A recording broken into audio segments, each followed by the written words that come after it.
नाज़रीन, आपको सीधे लिए चलते हैं हिंद अमेरिका की मुश्तरकः प्रेस कॉन्फ्रेंस में। सीधे चलते हैं।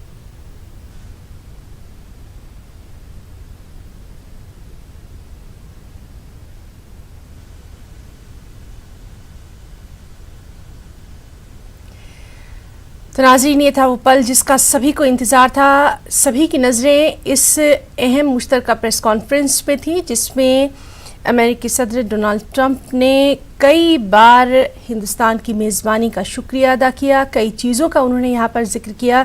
साथ ही साथ वज़ीर-ए-आज़म नरेंद्र मोदी ने भी सदर ट्रंप का हिंदुस्तान दौरे के लिए बेहद शुक्रिया अदा किया। और सबसे अहम बात जो इस मुश्तरकः प्रेस कॉन्फ्रेंस के बाद निकल कर आई है कि काफ़ी अहम उमूर पर यहाँ पर बातचीत हुई है। दोनों ममालिक के दरमियान ताल्लुकात जो है वो एक नई ऊंचाइयाँ छूते नज़र आ रहे हैं।